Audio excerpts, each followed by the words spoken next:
البث الارضي اللي احنا بنتكلم عليه قدامكم، عشان اللي عايز يعرف قصه البث الارضي. 2 تيونر اهم، لازم يبقى سلكين، لازم يبقى سلكين بسلك واحد، صح يا استاذ محمد ولا ايه؟ ايوه صح. صح كده. لازم يبقى سلكين، سلك واحد على التيونر ده بتاع الدش، مش هيجيب معاك حاجه خالص. طيب الجهاز قدامنا اهوت شغال على السات زي الفل، مفيش مشكله. خش على منيو، على تركيب، اوكي. هنا هنيجي عند تاني واحده ودوس عليها اوكي، اللي هي تي 2 تي 2 يعني، دي بتاعه البث الارضي قدامك زي ما انت شايف اهو.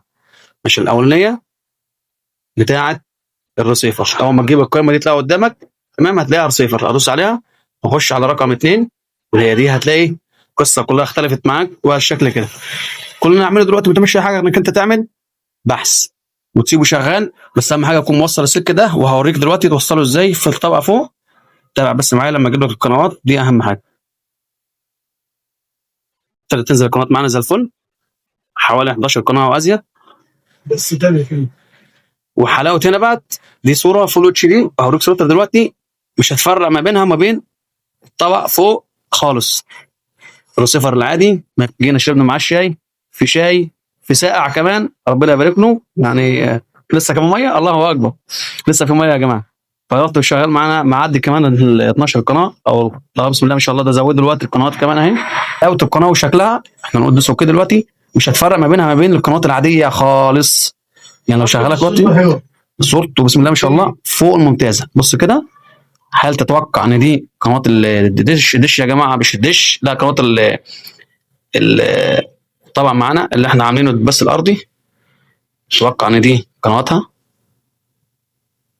كمل معاك، بص بسم الله ما شاء الله.